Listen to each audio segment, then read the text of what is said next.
ورحمة الله وبركاته. بسم الله الرحمن الرحيم.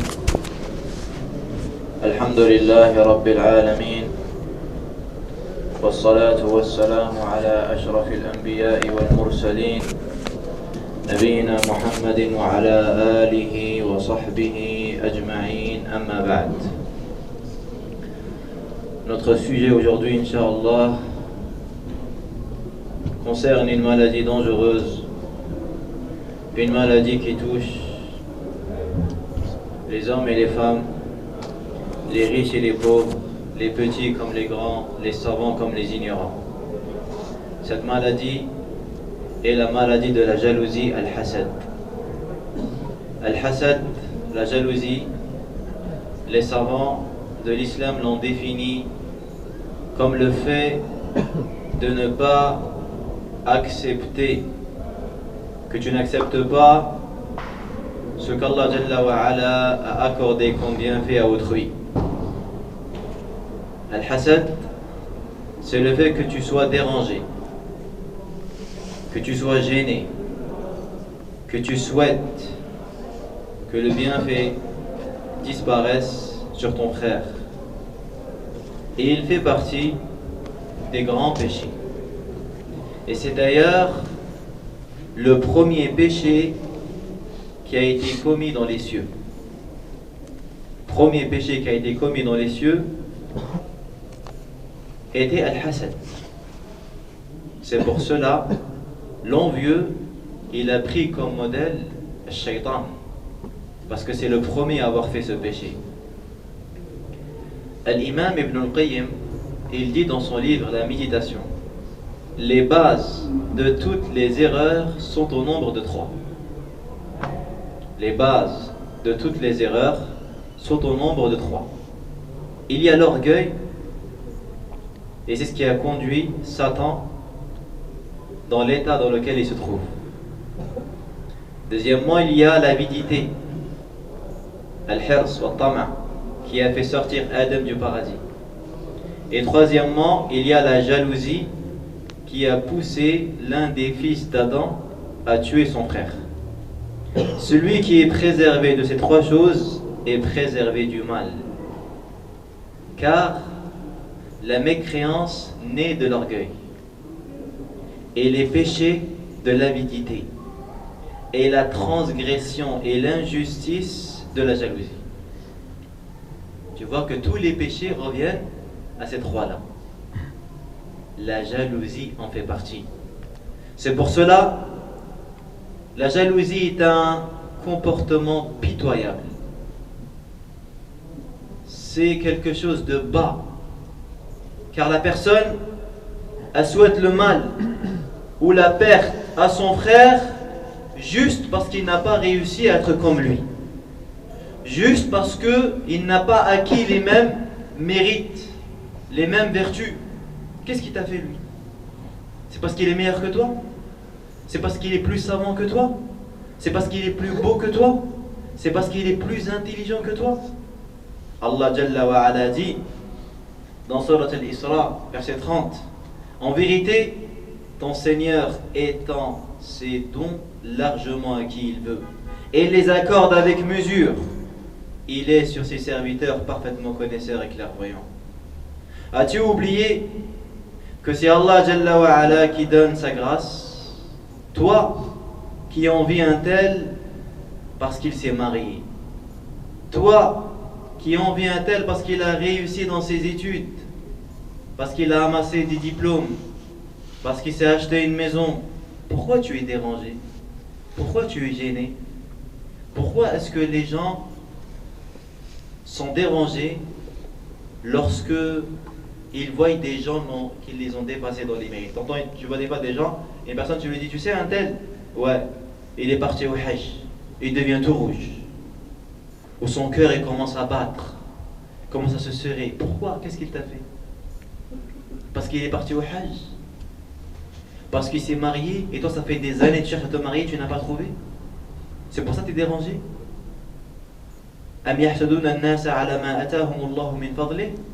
Envie-t-il aux gens car Allah leur a donné de par sa grâce? C'est pour ça que les savants ils ont dit l'envieux il est contre le destin d'Allah Azza wa Jal. La jalousie elle est pire que l'avarice. Vous savez pourquoi? Parce que l'avare il est avare avec son argent, mais le jaloux il est avare avec les bienfaits d'Allah Azza wa Jal. Un des pieux prédécesseurs disait: il m'a été rapporté qu'Allah a dit: l'envieux est l'ennemi de mes bienfaits. Il n'est pas satisfait de ce que j'ai réparti entre mes serviteurs. Quand toi tu n'acceptes pas quelque chose sur ton frère, en réalité tu n'as pas accepté la décision qu'Allah il a prise. Car cette personne, si elle a reçu tel ou tel don, c'est grâce à Allah Jalla wa Ala. Allah a voulu lui donner. Le fait que tu sois dérangé, en réalité tu as été dérangé par le choix qu'Allah subhanahu wa ta'ala il a fait. Un des sages disait: l'envieux se fait du mal en commettant 3 mots. Premièrement, il commet un péché, car al-hasad, l'envie, la jalousie est haram. Deuxièmement, il commet une impolitesse vis-à-vis d'Allah, car en réalité l'envie est le fait de détester les bienfaits sur autrui et le fait de vouloir s'opposer aux actions dont Allah a fait. Et troisièmement, la souffrance du cœur. Un jaloux, il est toujours souffrant. Il n'est pas tranquille, il souffre. Lorsqu'il sort dehors, il souffre. Il voit une personne en voiture que lui n'a pas, il souffre. Il voit son frère rigoler, il souffre. Il n'est pas tranquille. C'est pour cela que Nabi alayhi salatu wa salam nous a mis en garde contre ce péché. Il dit, comme dans le hadith rapporté par Abu Daoud: méfiez-vous de l'envie, car l'envie brûle les bonnes actions, tout comme le feu brûle le bois.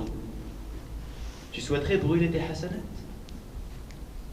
Qui parmi nous aimerait que ces hasanats soient brûlés, soient dissipés?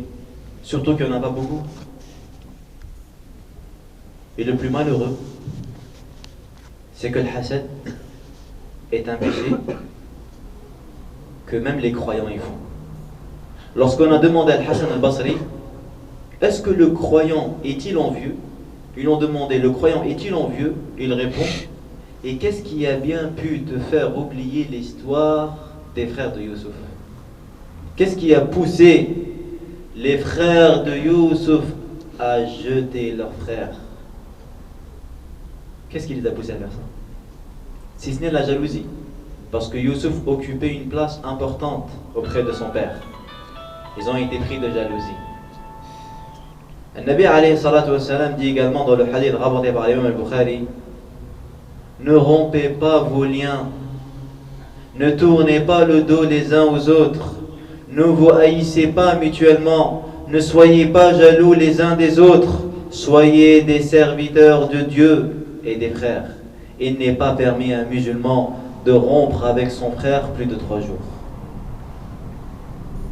Il a interdit de se détester. Il a interdit de se haïr. Il nous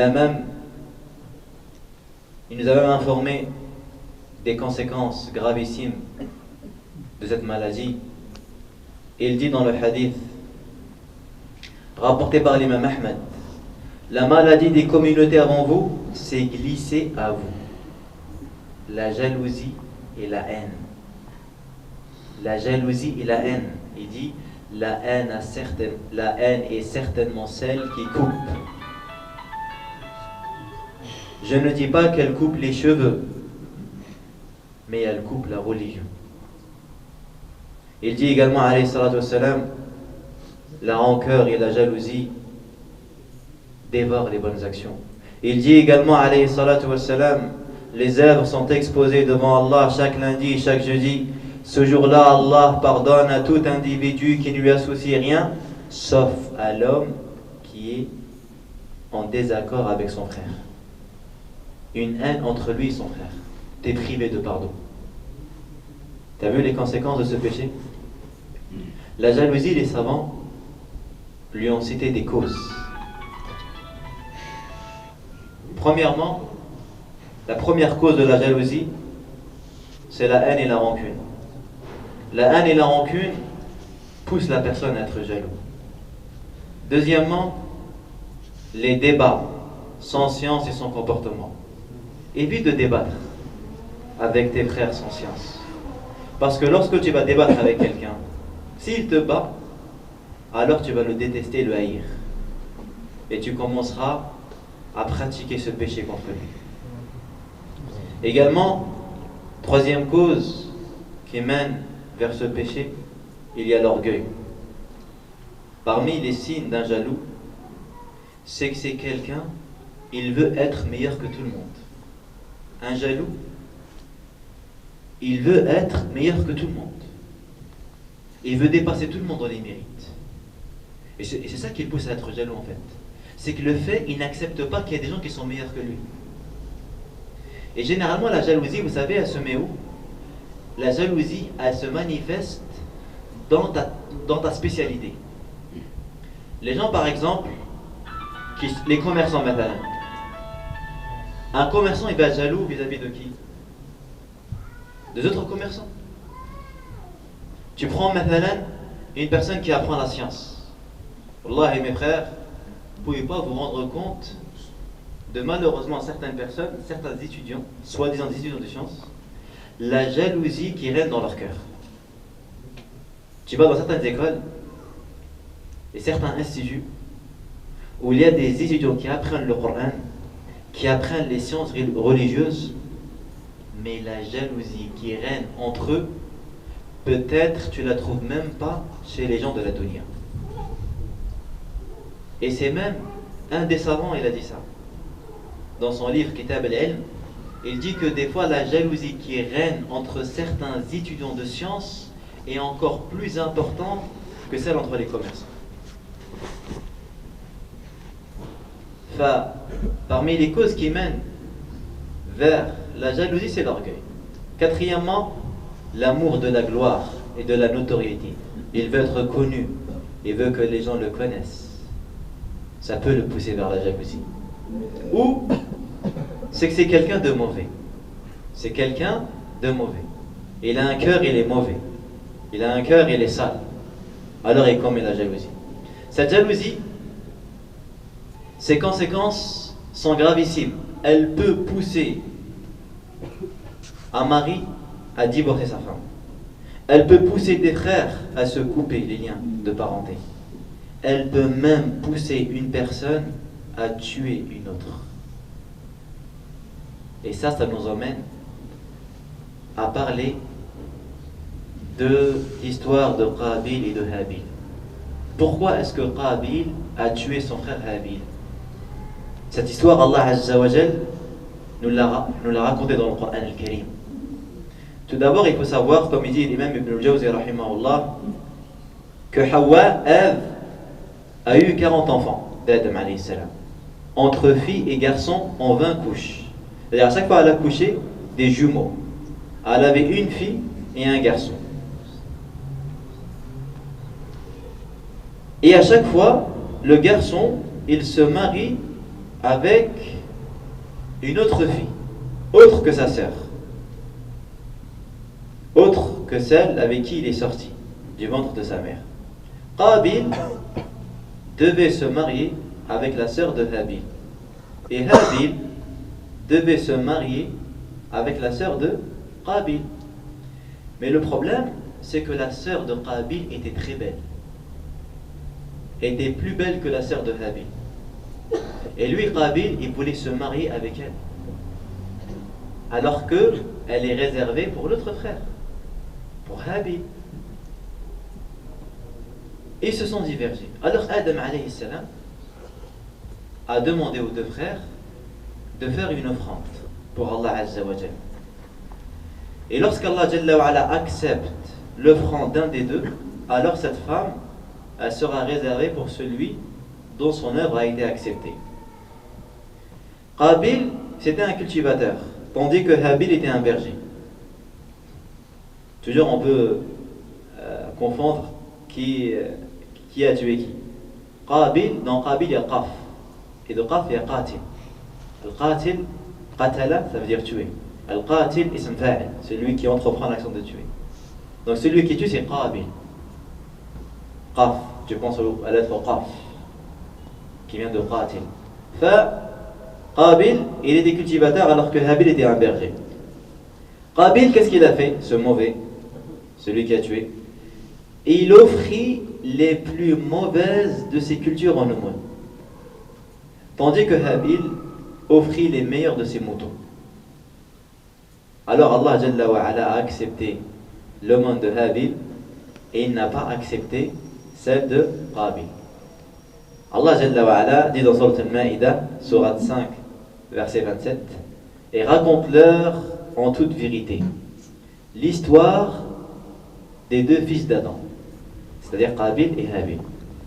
Les deux offrirent des sacrifices. Celui de l'un fut accepté et celui de l'autre ne le fut pas. Celui-ci dit, c'est-à-dire Qabil, je te tuerai sûrement. Il a été pris de rage. Je te tuerai sûrement. Son frère, il lui dit, Allah n'accepte que de la part des pieux.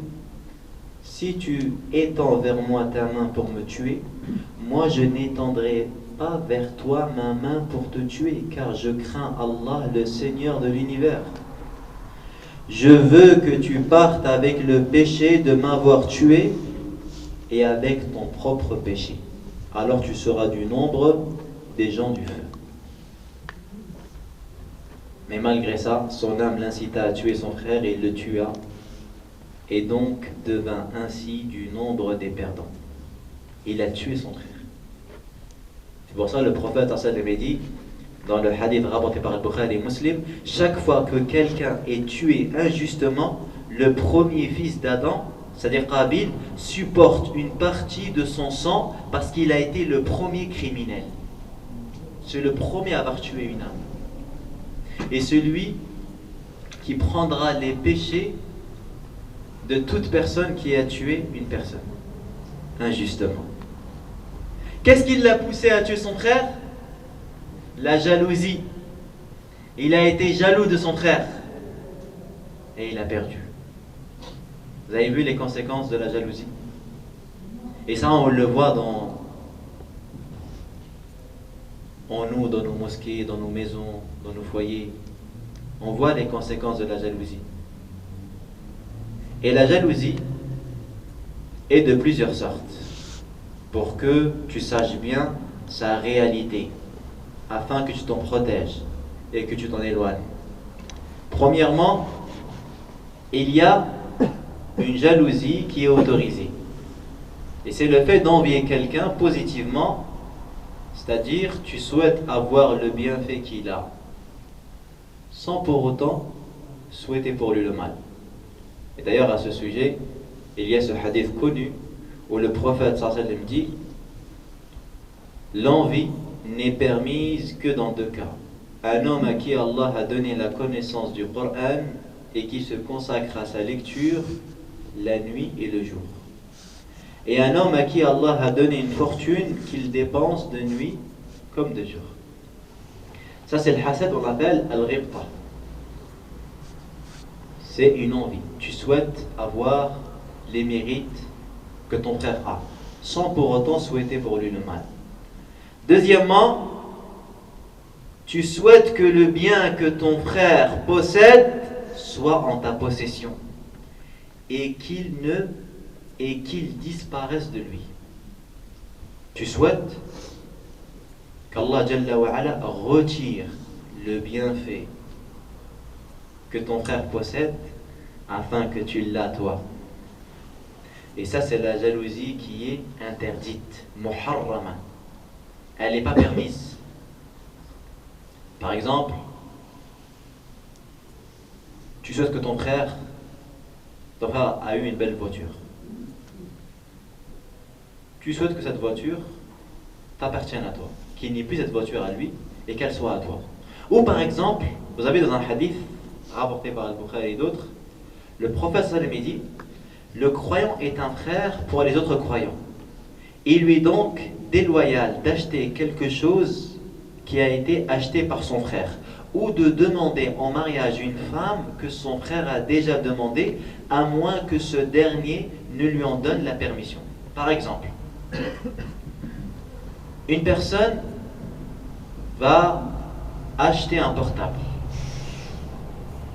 Une personne, il va acheter un portable chez un tel, chez Mohamed par exemple. Et toi, tu le sais. Alors tu vas le voir et tu lui dis, moi je te vends le même moins cher. Ça c'est haram. C'est ce que le Nabi sallam a interdit ici. Et tout de même pour le mariage. Tu vois que ton frère il est parti demander une sœur en mariage. Elle est connue pour être pieuse, belle, bonne famille. Il est parti la demander. Elle lui a dit, je vais réfléchir une semaine. Et toi, tu vas la demander au mariage alors qu'elle n'a pas encore donné sa réponse. C'est haram, la yajuz. Et ce qui pousse à faire ça, c'est la jalousie. De prendre le bienfait que ton frère a commencé. Ton frère t'a dépassé, tu veux prendre son bienfait. Et il y en a des gens qui font ça. Il y avait une fois au Yémen, il y avait un jeune, un frère. Il a vu une sœur. Elle lui a plu. Il a voulu se marier avec elle. Et il est parti voir son père et il lui a dit, va me demander cette femme en mariage. Son père il a dit d'accord. Il est parti chez la famille, il a tapé chez eux. Ils ont ouvert, il leur dit voilà et tout, je suis venu demander au mariage telle fille. Lorsqu'il l'a vue, cette femme elle lui a plu. Il s'est marié avec elle. Son frère il était dégoûté, son fils il était dégoûté, miskin. T'imagines ton père il prend ta femme. Enfin, le fait de faire des choses comme ça, ça fait naître la rancune, la jalousie, ça fait éloigner les cœurs.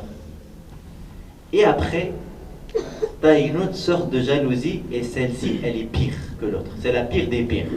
C'est le fait que tu souhaites que le bien que ton frère possède lui soit retiré sans qu'il ne revienne à toi. Comme ça. Tu souhaites que le bienfait lui soit enlevé parce que tu as la haine contre lui. Par exemple, tu as entendu ton frère il a été accepté dans une université. Et toi, tu es dégoûté. Tu n'as pas envie qu'il soit accepté. Alors que toi, tu n'as même pas le bac, tu ne peux même pas y aller. Mais voilà, tu n'es pas content. Tu n'acceptes pas ça. Et tu souhaiterais qu'il ne soit pas accepté. Tu n'as rien à perdre pourtant, t'as vu? Mais parce que tellement le cœur il est malade et il est sale, il réagit ainsi. Des fois, tu as des gens qui sont comme ça. Tellement ils sont mauvais, il ne veut pas que les gens réussissent. Même s'il n'a rien à perdre, lui. Hein. C'est comme ils ont dit, il y avait une personne, c'était un jaloux. Un jaloux, t'as allé ouf. Pire des jaloux. Personne ne voulait rester avec lui. Mais un jour, il y en a, il a choisi de le prendre comme ami. Un jour, ils étaient en voyage, ils se sont fait arrêter par un voleur. Et il leur a tout pris. Et il les a dépouillés. Après, il leur a dit, je vais vous tuer. Ils ont dit, pourquoi? Tu nous as tout pris, à quoi ça sert, tu nous tues? Et il leur a dit, comme ça, je vais vous tuer. Alors, après, il a eu pitié d'eux. Il leur a dit, mais je vous laisse une dernière faveur. Si vous voulez demander quelque chose maintenant, demandez. Il a demandé au premier, celui qui n'est pas jaloux là, celui qui n'a pas le cœur pourri. Il lui a dit, qu'est-ce que tu souhaites? Il lui a dit, moi, je suis le seul enfant de ma mère. Je suis fils unique. Ma mère, elle m'aime beaucoup. Laisse-moi juste appeler ma maman pour lui dire mes derniers mots et que je l'aime. Je dis d'accord. Après, il a dit au jaloux là, et toi, qu'est-ce que tu veux? Il a dit, je veux pas qu'elle appelle sa mère. Enfin, il y a des gens, des fois, ils sont comme ça. C'est des vrais racistes, c'est des vraies personnes qui ont le cœur très sale, très très sale. Enfin, arriver à ce degré-là, c'est vraiment un degré où la personne elle doit vraiment se soigner. Et tu sais, il y a des gens qui sont connus pour le mauvais œil. Et ça, on va en parler, Inch'Allah. Parce que la jalousie, elle mène vers une autre catastrophe qui est le mauvais œil. Tellement quelqu'un, il a le cœur mauvais, après, il peut atteindre son frère par un mal. Et le Nabi alayhi salam a confirmé, il a dit Al-aynu haq. le mauvais œil est une vérité. Le mauvais œil est une vérité. Mais avant de parler de ce mauvais œil-là, pourquoi devons-nous se débarrasser de cette maladie? Parce que premièrement, c'est un péché, comme on l'a vu. Le Salam a mis en garde contre ce péché-là. Et également, car si tu arrives à te débarrasser de la jalousie, tu feras partie parmi les gens pieux. Et tu feras même partie parmi les meilleurs serviteurs d'Allah. Quand tu vas débarrasser ton cœur de la jalousie. C'est quoi la preuve? D'après Abdullah ibn Amr, il dit, nous avons dit au prophète sallallahu alayhi wa sallam, quel est le meilleur des gens? Quelle est la meilleure personne? Il dit, celui qui a le cœur propre et la langue véridique. Alors les compagnons ont dit, nous savons ce qui est la langue véridique, mais qu'est-ce que le cœur propre? Le prophète sallallahu alayhi wa sallam a dit, c'est le cœur qui a la taqwa, qui a la crainte et qui est pur, celui dans lequel il n'y a pas de péché, d'injustice ou de jalousie. Les meilleurs gens, c'est ça. C'est celui qui a la langue véridique et le cœur propre. Kullu makhmoum al-qalb saduq al-lisan. قالوا يا رسول الله صدوق اللسان نعرفه فما مخموم القلب قال هو التقي النقي الذي لا حسد فيه ولا غل. Le cœur propre, il ne contient ni de jalousie ni de rancune. Également, cette vertu d'avoir un cœur propre et pur et débarrassé de la jalousie te fait entrer au paradis. La preuve, l'imam Ahmed rapporte un hadith impressionnant. Un jour, le prophète sallallahu alayhi wa sallam était dans la mosquée avec ses compagnons. Après, il leur dit, vous allez voir apparaître un homme du paradis. Il leur a dit, là, il y a un homme, il va rentrer dans la mosquée, c'est un homme du paradis. Alors ils ont commencé à guetter. Un homme, il rentre, l'eau coule encore de sa barbe. Il venait de faire les ablutions. Et les compagnons, ils l'ont vu. Puis le lendemain, le prophète sallallahu alayhi wa sallam leur a dit la même chose. Vous allez voir apparaître un homme du paradis. Il y a qui rentre? Le même qu'hier. Et les compagnons l'ont bien vu. Troisième jour, le prophète sallallahu alayhi wa sallam leur dit, vous allez voir apparaître un homme du paradis. Et le même homme y rentre. Abdullah ibn Amr ibn As, il a dit, je vais le surveiller.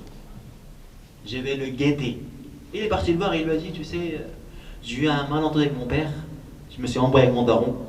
Est-ce que tu peux me garder chez toi pendant 3 jours? L'homme lui a dit, d'accord, il n'y a pas de problème. Alors il a dit, je l'ai suivi pendant ces 3 jours-là. Il faisait rien de spécial. Moi, parce que lui, il s'attendait à quelqu'un, il allait prier la nuit, il allait jeûner, il pleure tout le temps. Non, il n'a pas vu tout ça. Il a dit, il dort toutes les nuits. Juste, il se réveille un peu, il dit la ilaha illallah, après il s'endort. Et il se lève pour le fajr. Au bout de 3 jours, je lui dis, il y a un tel. En réalité, il n'y avait rien entre moi et mon père. Vous allez me dire, oh, mais il a menti, il savait. Non, ici les savants, ils ont dit, il a utilisé le ma'arid. Il se peut qu'il a eu un malentendu avec son père il y a quelque temps, et lui, il a joué avec les mots. El-Mohim, il lui a dit, il n'y avait rien entre moi et mon père.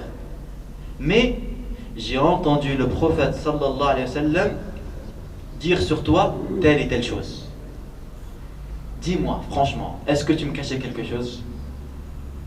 Alors, l'homme, il lui a dit, il n'y a que ce que tu as vu.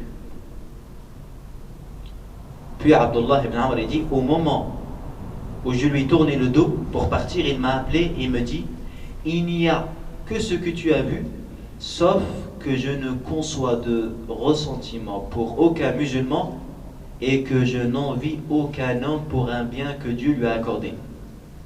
Dans une version, il lui a dit, il n'y a ce que tu as vu, sauf que je m'endors sans avoir de haine envers aucun musulman.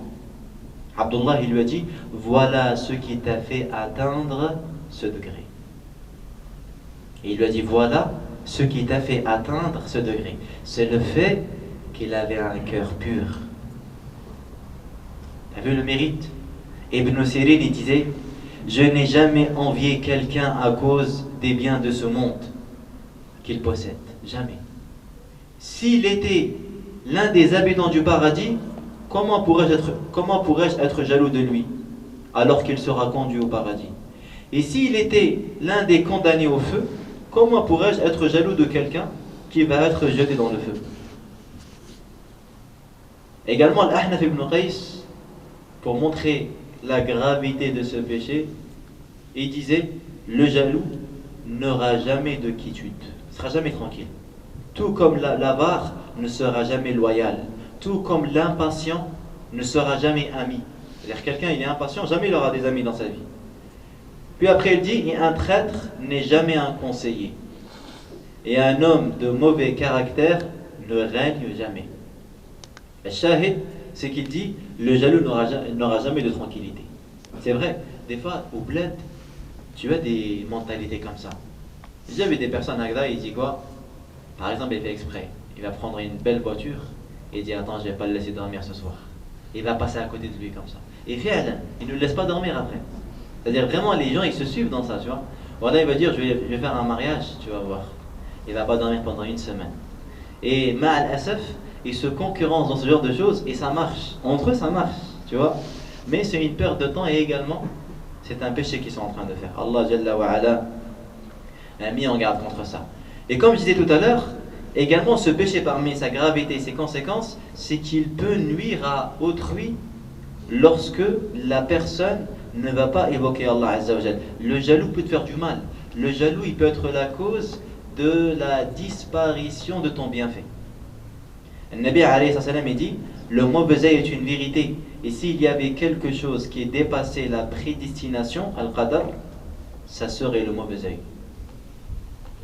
Et il dit également dans le hadith, le mauvais œil fait entrer l'homme dans la tombe et la chamelle dans la marmite. Tu vois, le mauvais œil, il peut être très grave. Et d'ailleurs, à l'époque du prophète, comme il a été rapporté par l'imam al-Nasa'i ibn Majah, que Amir ibn Rabi' passa à côté de Sahl ibn Hanif, qui se lavait. Lorsqu'il a vu sa peau, il lui a dit, je n'ai jamais vu une telle peau. Sahl s'évanouit sur le cou. Et on le ramena au messager d'Allah sallallahu alayhi wa sallam. Et ça c'est vrai, des fois tu vois des gens, arrive à ton portable, tu vois, tu l'as acheté où? Classe. Le soir il marche plus après. Et lui il a vu cet homme avec une belle peau, et il lui a dit, j'ai jamais vu une peau aussi blanche que la tienne. Et sur le coup, mesquin il est tombé. Lorsqu'ils l'ont ramené au prophète sallam, il leur a dit, vous accusez qui? Là il n'y a pas de piège là. Ils lui ont dit Amr ibn Rabi'. Dès qu'il a parlé, il est tombé. Le prophète sallam il a dit, pour quelle raison quelqu'un voudrait-il tuer son frère? Quiconque voit dans son frère quelque chose qui lui plaît, qu'il invoque pour lui la bénédiction. Quiconque voit quelque chose en frère qui lui plaît, qu'il invoque pour lui la bénédiction. Puis, il demanda de l'eau, des ablutions que Amr ibn Rabi' a fait. Puis le prophète l'a versé, ou on l'a versé sur le malade. Et il s'est levé comme s'il n'avait rien. Enfin, vous avez vu comme quoi le mauvais œil, il peut faire du mal à quelqu'un. Et c'est quoi la protection? C'est que tu évoques le nom d'Allah. Tu dis Allahumma barik. Des fois, il y a des gens, ils le prennent mal, c'est des fois. Par exemple, ils te voient avec une belle voiture. Voiture et tout. Toi, je lui dis, Mashallah, akhi. Oh, tu crois que je vais t'aïen ou quoi? Il va dire. Bien sûr, tu vas m'aïen. Est-ce que tu sais que tu peux même te aïen toi-même ou pas? Hagda, le matin, tu te réveilles, tu te regardes dans la glace, et tu te dis, quand même, je suis un beau gosse, c'est vrai. Je suis beau quand même. Et ben, tu peux te porter le mauvais œil. Tu peux voir ton fils Hagda, tu le vois, il est beau, tu dis une parole, tu peux lui porter le mauvais œil. Et ça, personne ne peut le nier. Le mauvais œil est une vérité du Coran, de la Sunna et de la vie pratique. D'ailleurs, Allah Jalla wa Ala, lorsqu'il nous a parlé de l'histoire de Yusuf dans Surat Yusuf, En parlant de Yaqub, le père de Yusuf, il a dit quoi à ses enfants? Il leur a dit: ô mes fils, n'entrez pas par une seule porte, mais entrez par des portes séparées. Je ne peux cependant vous être d'aucune utilité contre le destin d'Allah. Pourquoi il leur a dit n'entrez pas par une seule porte? Les savants du tafsir, ils ont dit car il avait peur du mauvais œil. Imagine-toi, tu as 7 enfants. Voilà 8, mashallah. Gars, ils sont grands, ils sont beaux. Et comme ça, on est dans le dars, et d'un coup, ils rentrent tous en même temps. Les gens, ils regardent et tout. Ça peut donner l'attention que c'est les enfants d'un tel. Et ça peut porter le mauvais œil. C'est pour ça que Yaqub, il leur a dit ne rentrez pas tous en même temps, mais rentrez séparés. Et le Nabi alayhi salam également, il nous a recommandé que la personne qui a des projets, il les cache, il ne dit pas aux gens. Pourquoi? Parce que tout bienfait détient un jaloux. Quand tu as un projet à faire, ne parle pas, ça sert à rien de parler. Par exemple, tu vas aller au Hajj là. Dis pas aux gens tu vas aller au Hajj. C'est le conseil que je te donne. À part à ceux que tu aimes bien. Parce que ma'al asaf, les jaloux existent. Et des fois, ces jaloux-là, ils peuvent être la cause de ta privation de ce bienfait. C'est pour ça que ينبغي الكتمان لأن لكل ذي نعمة حسود. Il convient de cacher. Chaque bienfait a un jaloux. Le mauvais œil est une vérité et sa cause, c'est la jalousie. C'est cette maladie mauvaise, cette maladie détestée par Allah Jalla wa Ala, cette maladie qui fait disparaître les bonnes actions, cette maladie qui empêche la personne de vivre confortablement. Et de l'autre côté, tu vois les gens, masha'Allah, dont Allah Jalla leur a donné un cœur pur, un cœur bon. Lorsqu'il voit ses frères contents, lorsqu'il entend son frère, il a réussi dans ses études, il est content, il est heureux. Lorsqu'il voit quelqu'un, il a commencé à prier. Des fois, tu as des jeunes, ils sont comme ça. Tu vois une personne, il se met bien dans le dîn. Moi, ça m'arrive, ça dépend. Je vais voir des gens par exemple dans les cités, parce qu'il est ailleurs, il est à l'ouest. Et moi, je fais exprès, t'as vu un tel, comment il est devenu, mashallah? Il devient tout rouge, je me dis, ouais, c'est bien, tout. On dirait qu'il n'est pas content, il est gêné, il est dérangé. Que l'autre, il a été guidé vers le droit chemin. Qu'il a été guidé vers la droiture. Subhanallah al-azim. Yani, toute personne, vraiment, il a une conscience, il ne peut pas accepter avoir ce défaut-là. Et moi je te pose la question, parce que nous tous, personne ne peut prétendre que jamais il n'a pas ce péché-là. D'ailleurs, un des savants disait, aucun humain n'est complètement exempt de la jalousie, mais le généreux le cache et le méchant le laisse apparaître. Entre nous, quand tu ressens la jalousie pour quelqu'un, qu'est-ce que tu fais? Les personnes qui sont intelligentes, le croyant qui est assidu à son cœur, il est assidu à garder son cœur propre. Si moi par exemple, je vois que je ressens de la jalousie pour toi, qu'est-ce que je vais faire? Je vais faire des doigts pour toi. Parce que moi, je le sens, mais en même temps, je ne l'accepte pas. Je n'ai pas envie que ce sentiment-là reste dans mon cœur. Alors pour le faire disparaître, il y a des causes. On va les citer. Mais parmi ces causes les plus performantes et les plus bénéfiques, c'est que tu invoques Allah pour lui. Tu lui fais des cadeaux. Tu te forces à être généreux envers lui. Et bien sûr, ça c'est qui le fait? C'est celui qui a une foi. C'est celui qui est doté de motivation. Mais celui mesquin, il est ailleurs, il a une motivation basse. Et bien lui, il va continuer à vivre avec ce défaut.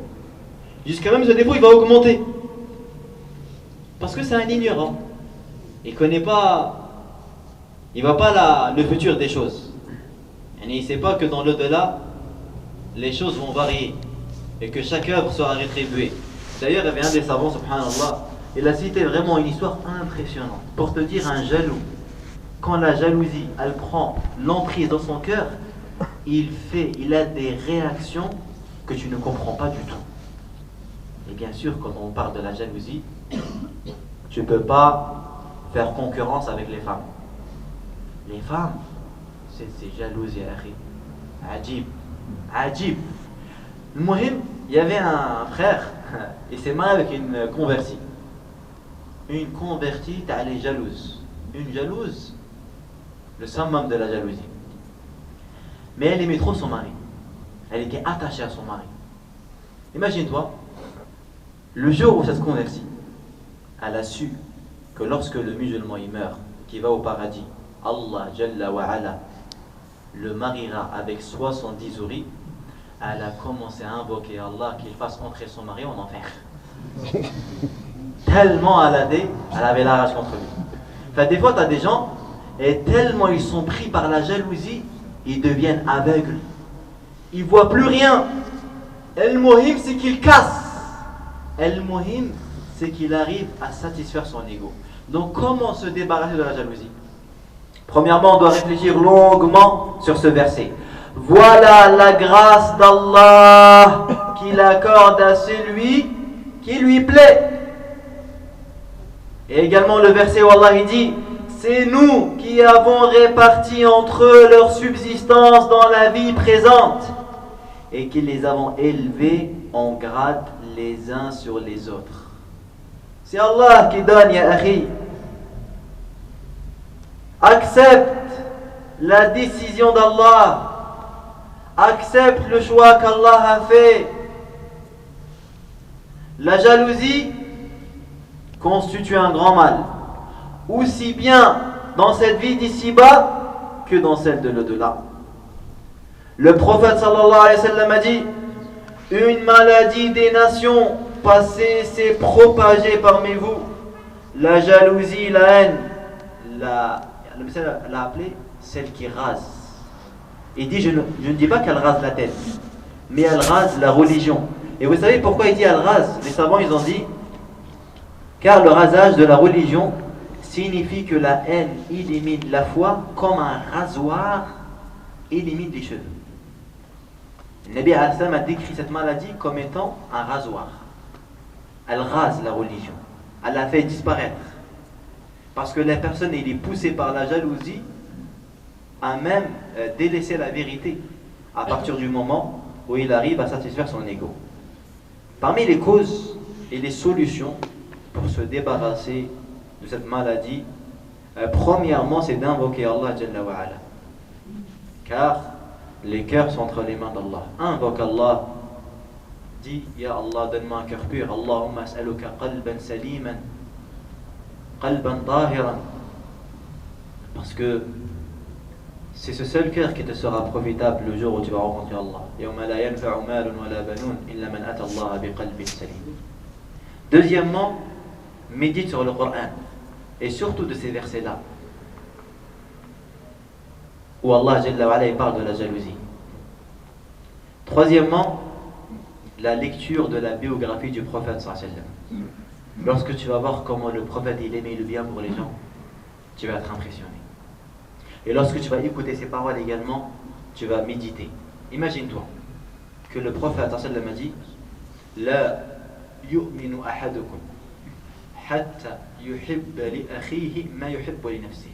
Nul ne devient un vrai croyant tant qu'il n'aime pas pour son frère ce qu'il aime pour lui-même. Tu ne peux pas prétendre être un vrai croyant. C'est-à-dire tu n'as pas atteint la foi obligatoire, sauf ou à part si tu aimes pour ton frère la même chose que tu aimes pour toi-même. Si tu aimes pour ton frère ce que tu aimes pour toi, alors tu as la foi, masha'Allah. Si ce n'est pas le cas, ta foi est encore insuffisante. Et tu n'es même pas encore arrivé à la foi obligatoire demandée. Tu dois aimer ton frère exactement la même chose que tu voudrais pour ta propre personne. Ce hadith-là te fait réfléchir. Comme toi, tu souhaites réussir dans la vie, tu souhaites te préserver, toi et ta famille, tu souhaites réussir. Également, tu dois souhaiter la même chose pour les musulmans. Également, parmi les causes, de voir la biographie des pieux prédécesseurs. Vraiment, celui qui regarde la biographie des pieux prédécesseurs, il voit comment ils s'aimaient. Comment ils s'aimaient. Ils aimaient leurs frères plus que leur propre personne. il est prêt à se priver d'un bien pour que son frère soit content. Il est prêt à se priver du sommeil pour que son frère y dorme. Wallahi.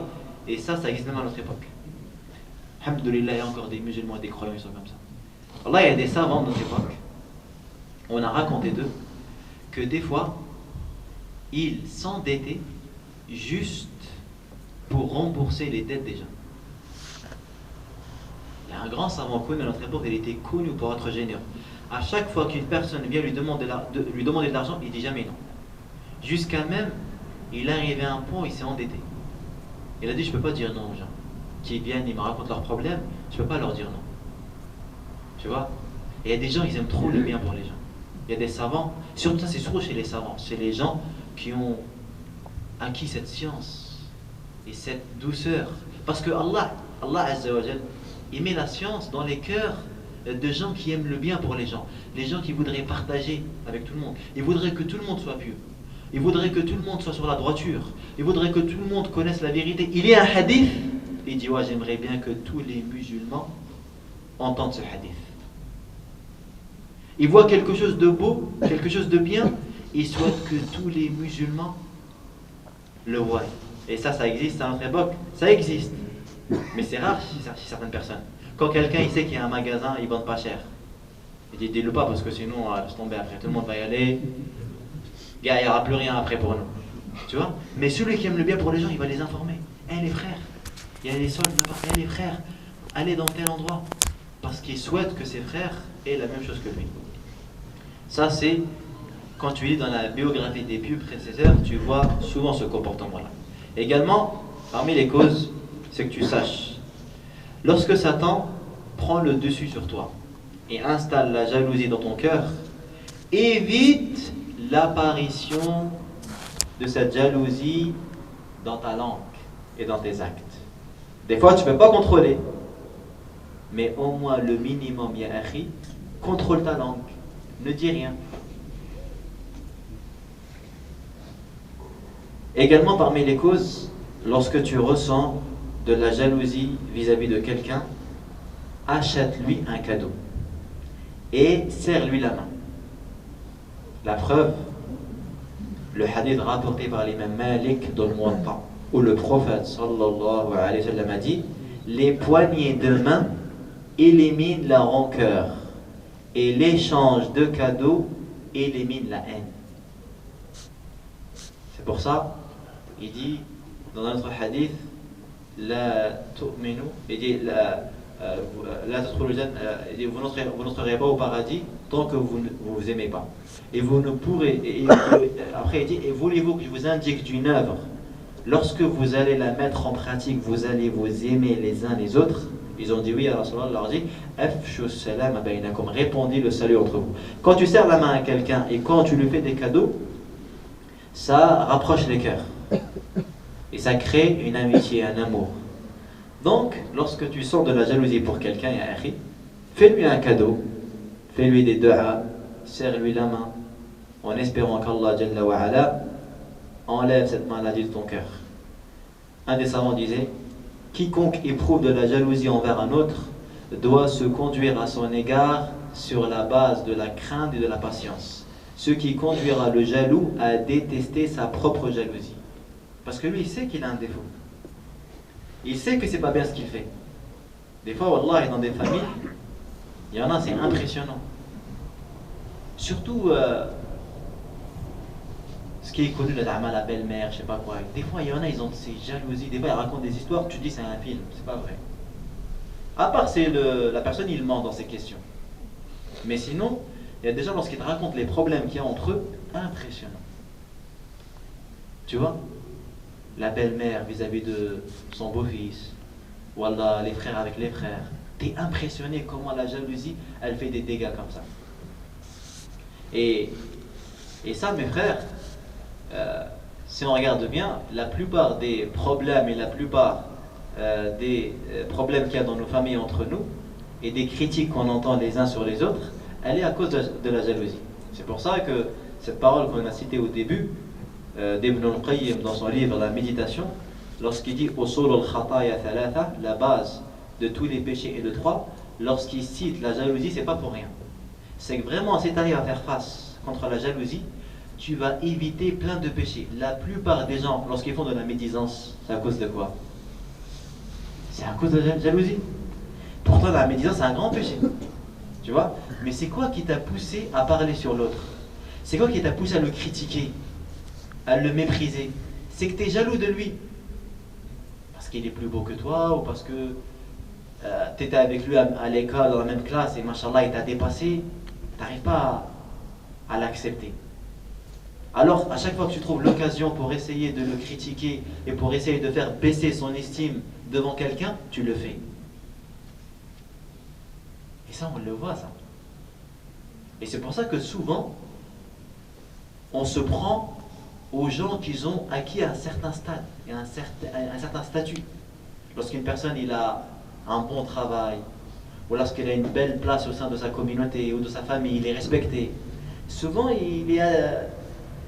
c'est plus une tentation pour les gens. Les gens, ils ont une facilité à plus le critiquer. Pourquoi? Parce qu'il est arrivé à un stade ou à un degré que tout le monde aimerait arriver. Enfin, lorsque tu vas maîtriser cette maladie de ton cœur, et lorsque tu vas la faire disparaître, tu vas te préserver de plein de péchés. C'est-à-dire la médisance, la calomnie, les insultes, tout ce qu'on voit là comme défaut et qu'on n'arrive pas à se supporter les uns les autres, tous ces péchés-là, en réalité, ils sont poussés par cette jalousie. Donc si on arrive à se débarrasser de la jalousie, masha'Allah, on va se débarrasser de plein de péchés. Et nous, malheureusement, on n'a pas trop... Tu vois pas certaines personnes se soucier de ce genre de choses. Lorsque une personne elle a un défaut physique, il est soucieux, il veut l'enlever. Mais quand tu as un péché, tu es éprouvé par un péché, qu'est-ce que tu es prêt à faire pour t'en débarrasser? Il y a des gens, ils font aucun effort. Moi, je me rappelle d'un affaire, une fois, que vraiment, subhanallah, tu vois comment les gens pieux, comment ils ont une assiduité à se débarrasser de leurs défauts qu'ils ont. Il y avait un pieux, il était éprouvé par la médisance. Toujours, il parlait sur les gens. Il parle sur les gens. Il n'arrivait pas à arrêter. Pourtant, il lit les hadiths, il se rappelle, c'est un grand péché, et malgré ça, il n'arrive pas à arrêter. Alors, il a fait un vœu vis-à-vis d'Allah Azza wa Jalla. Il dit, à chaque fois, je parle sur quelqu'un, je jeûne un jour. Regarde, subhanallah, comment il est assidu à se débarrasser de ses péchés. Il dit, à chaque fois que je parle sur quelqu'un, je jeûne un jour. Il a dit, malgré ça, je n'ai pas arrêté la médisance. Après le jeûne, il est devenu facile pour moi. Il dit, après, j'ai fait un autre vœu. À chaque fois que je parle sur quelqu'un, je donne 1 dinar. Il a dit, j'ai arrêté la médisance direct. Tu vois? Et lui, au moins, il a su comment se comporter avec sa propre personne. Et toi, qu'est-ce que tu fais? Qu'est-ce que tu as fait pour te débarrasser de péché? Comme on a dit, quand quelqu'un parmi nous, il sent une jalousie vis-à-vis de quelqu'un, fais des dua pour lui. Il invoque Allah Jalla pour lui. Il va le voir. Il essaye de créer une amitié. Et souvent, des fois, tu as des gens, il se peut que tu ne l'aimes pas au début. Mais quand tu apprends à le connaître, tu l'aimes. Et tu l'admires. Et tu te rends compte que l'image que tu avais de lui n'était pas réelle et n'était pas véridique. نسأل الله جل وعلا أن يهدينا لأحسن الأخلاق لا يهدي لأحسنها إلا هو وأن يصرف عنا سيئها لا يصرف عنا سيئها إلا هو ربنا آتنا في الدنيا حسنة وفي الآخرة حسنة وقنا عذاب النار سبحانك اللهم وبحمدك نشهد أن لا إله إلا أنت نستغفرك ونتوب إليك الحمد لله رب العالمين.